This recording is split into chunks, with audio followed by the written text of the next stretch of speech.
Saludos desde el oeste de la isla de Montreal, esto es de sur a norte, Hispanoamérica, según las noticias publicadas entre el lunes 25 y el viernes 29 de mayo de 2026. Comencemos con los países que limitan con el Atlántico Sur. La semana comenzó con Deutsche Welle confirmando que las reservas argentinas alcanzaron su mayor nivel desde 2019 gracias a los millonarios préstamos que le brinda el Fondo Monetario Internacional. Prensa Latina, por su parte, aseguró que sigue cayendo la confianza de los argentinos hacia el presidente Javier Milei y que crece la buena percepción hacia el líder opositor Axel Kicillof. Prensa Latina también destacó las protestas estudiantiles que piden al gobierno argentino cumplir con la financiación del sistema educativo y agregó que la inversión extranjera directa se encuentra por debajo de los niveles esperados. Y con Prensa Latina informando del cierre de las fábricas en Argentina, CNN resaltó que la casa donde nació el icónico futbolista Diego Armando Maradona sigue funcionando como comedor popular. Finalmente, la agencia Xinhua informó que el ministro de Economía de Argentina, Luis Caputo, espera que la actividad económica del país crecerá un 20% al cierre del próximo año.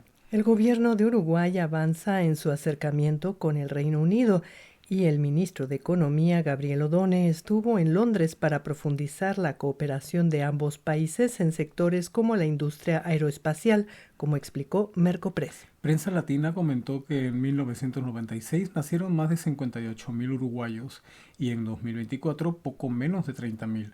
Una tendencia que se refleja en las matrículas escolares. La actividad comercial en Uruguay también estaría experimentando una tendencia a la baja al registrar su primera caída desde 2023, como destacó Infobae en la semana. Los trabajadores de la salud privada de Uruguay realizaron un paro de labores en la semana para exigir mejoras salariales, según informó Prensa Latina. El gobierno uruguayo invertirá alrededor de $30 millones en la restauración y modernización de la Biblioteca Nacional, según informó la agencia Xinhua. Infobae dijo que ante una economía que crecerá menos de lo esperado, el presidente uruguayo Yamandu Orsi aseguró que priorizará los sectores infancia y seguridad. Ahora subamos por los países mediterráneos. En Paraguay, la Fiscalía detalló las operaciones de la estructura criminal del narcotraficante uruguayo Sebastián Marcet durante el juicio contra su expareja Yanina García, como informó Mercopress. La agencia Xinhua, por su parte, destacó que el presidente paraguayo, Santiago Peña, desea sacudir al Mercosur en busca de un mayor dinamismo de este bloque comercial. En Bolivia, el presidente Rodrigo Paz anunció la reducción del 50% de su salario y del sueldo de todos sus ministros, como informó la agencia Xinhua. A lo largo de la semana, varios medios, entre ellos Xinhua, Infobae y France 24, informaron sobre la crisis política y social que vive Bolivia, con bloqueos de carreteras que afectan a una economía que además enfrenta escasez y desabastecimiento. Prensa Latina y Xinhua también destacaron la captura en Bolivia de uno de los criminales más buscados de Brasil. Medios como Deutsche Welle y France 24 informaron que el presidente boliviano promulgó una ley aprobada por el Congreso para declarar estado de excepción y usar a las fuerzas militares contra los bloqueos de carreteras. La agencia Xinhua dijo que el gobierno boliviano descartó que vaya a privatizar empresas públicas, pero continuará con las reestructuraciones que puedan incluir cierres y liquidaciones. En una entrevista con France 24, el canciller boliviano Fernando Aramayo dijo que el expresidente Evo Morales se ha atrincherado detrás de la población civil. Por su parte, el presidente de Bolivia, Rodrigo Paz, llamó al diálogo a los sectores campesinos y sindicales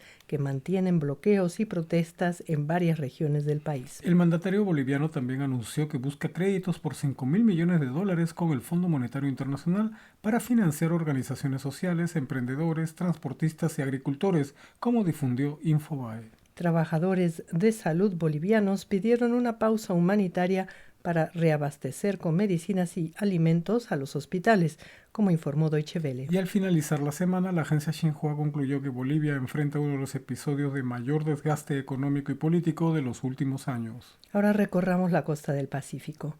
El norte de Chile vivió un sismo de 6,9 grados en la escala de Richter el lunes, sin registrar daños, como informó la agencia Xinhua. La misma agencia destacó la sólida relación económica y comercial de Chile y China, luego que la subsecretaria de Relaciones Económicas chilena, Paula Esteves, visitara la ciudad de Beijing. Xinhua también destacó la reunión del Foro Sur 2026, un evento donde autoridades chilenas y regionales reflexionaron sobre la integración de Sudamérica. Prensa Latina difundió la preocupación de más de 100 organizaciones chilenas ante los recortes presupuestales que el gobierno de José Antonio Castro realizaría en el Ministerio de las Culturas, las Artes y el Patrimonio. Finalmente, Prensa Latina anunció que las autoridades de Valparaíso, en Chile, dieron el visto bueno para la construcción de un megapuerto que ya atrae la atención de consorcios de Holanda, Bélgica, China, España y Corea del Sur. El gobierno peruano entregó a Bolivia 4 toneladas de alimentos para las familias afectadas por los bloqueos de carreteras, como informó Mercopress.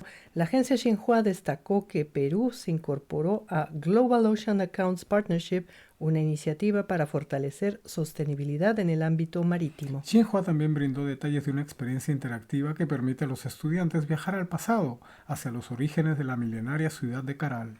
Miles de productores peruanos de arroz realizaron bloqueos de carreteras en diversos puntos del país y Prensa Latina explicó que protestan contra la importación de arroz de Argentina, Brasil y Uruguay cuando el país tiene sobreproducción.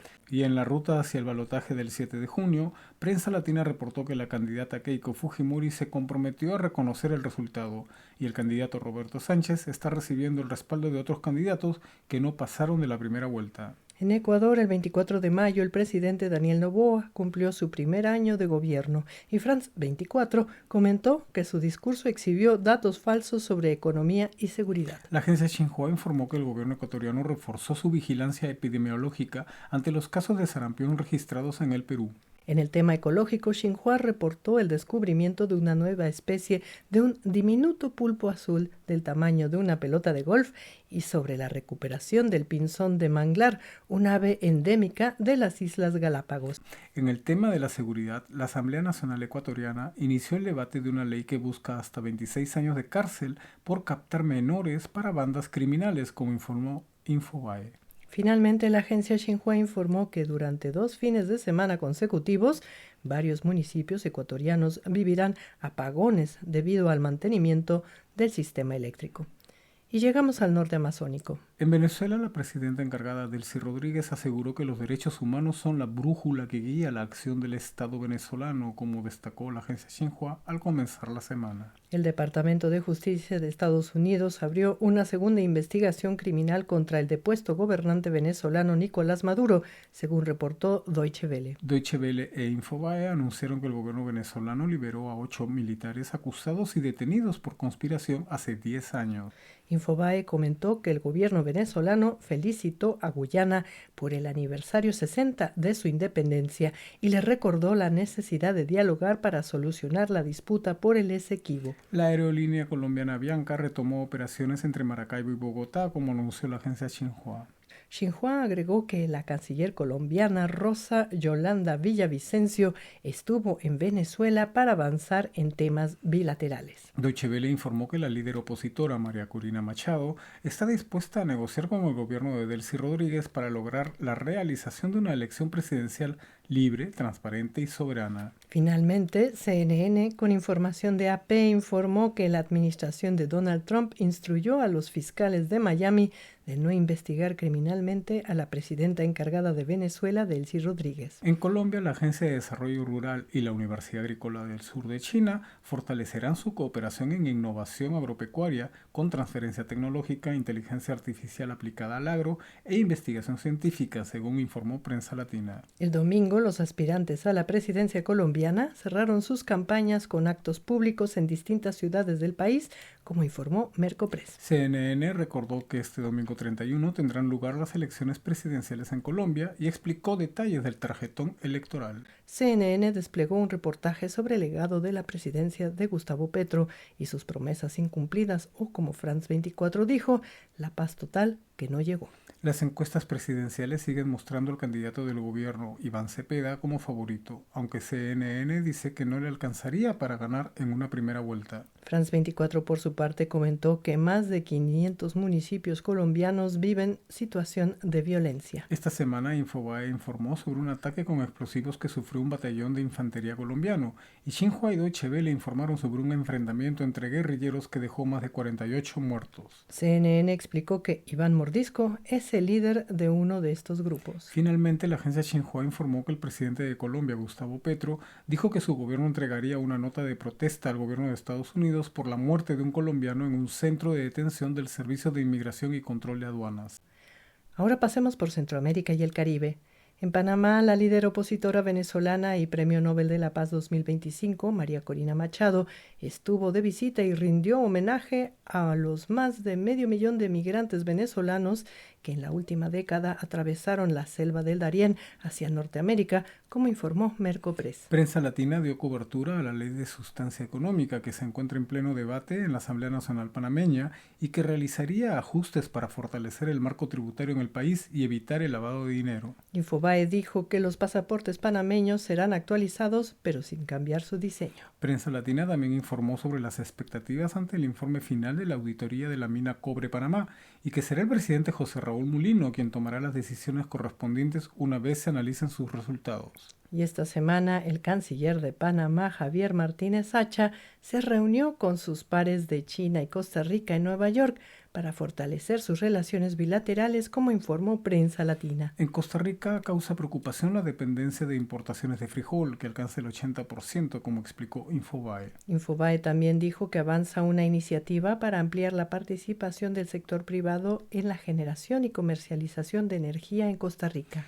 En Cuba, el ministro de Relaciones Exteriores, Bruno Rodríguez, dijo en una entrevista en Fox News que Marco Rubio miente para justificar una agresión a la isla, según informó Deutsche Welle con información de EFE y AFP. Infobae comentó que un petrolero ruso con 240.000 barriles de diésel desvió su ruta y ya no se dirige a Cuba. La viceministra de Relaciones Exteriores de Cuba, Josefina Vidal, dijo que no hay progreso en el diálogo con Washington, según consignó Deutsche Welle.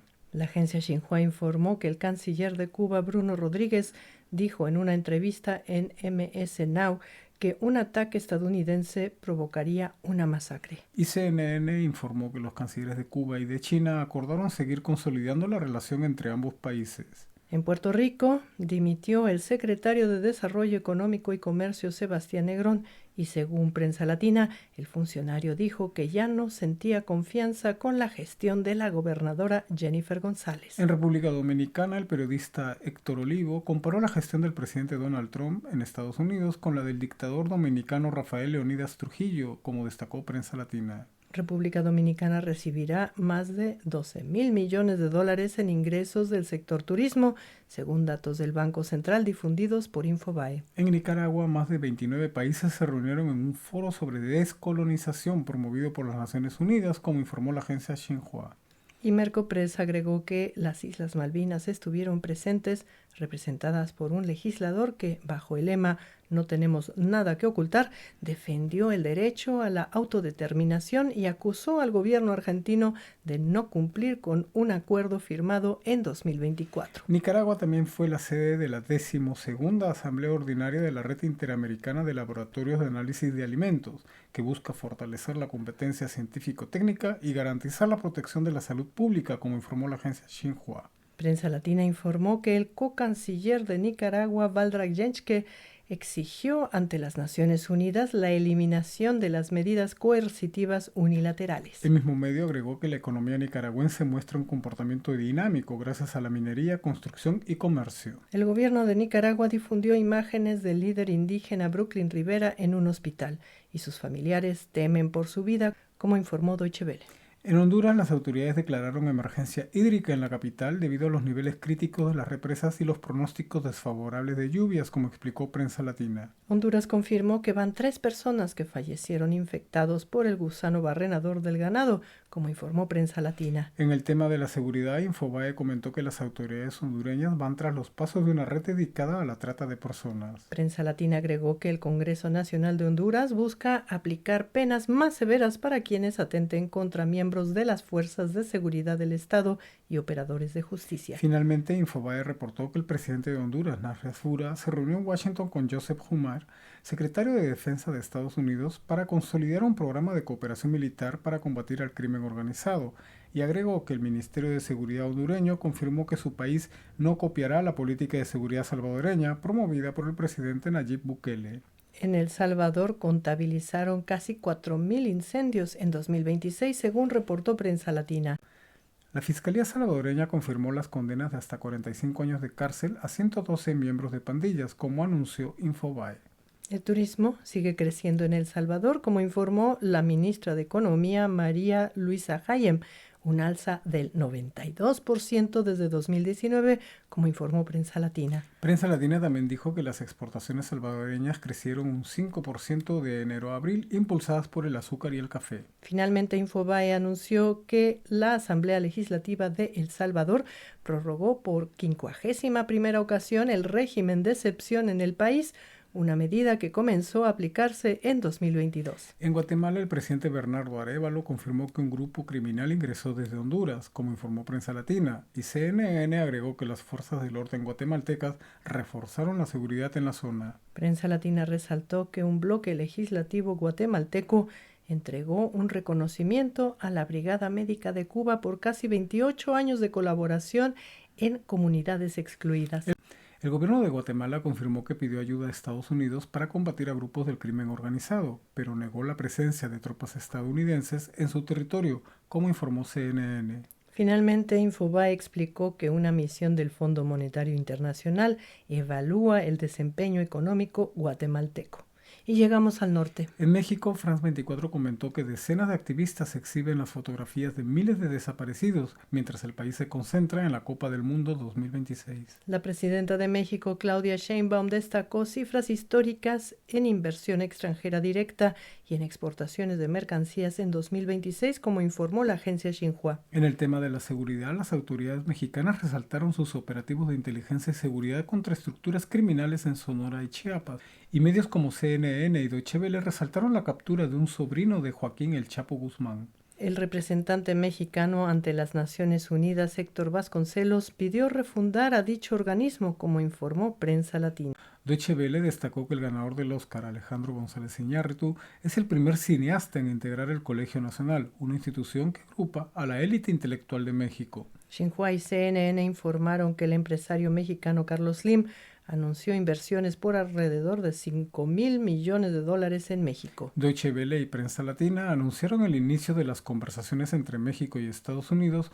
para la revisión del Tratado Comercial de Norteamérica. CNN dedicó un reportaje a los miles de migrantes cubanos que fueron deportados por Estados Unidos y ahora se encuentran en un limbo legal en México. Finalmente, la Unidad de Inteligencia Financiera de México y la Comisión Nacional Bancaria y de Valores dijeron que el Mundial de Fútbol podría aumentar el riesgo de actividades ilícitas, como la trata de personas y el lavado de dinero.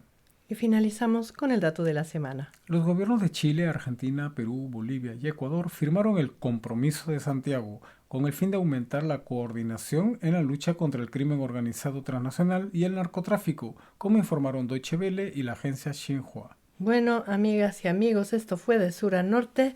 Desde la isla de Montreal les deseamos una maravillosa semana y nos despedimos. Hasta la próxima.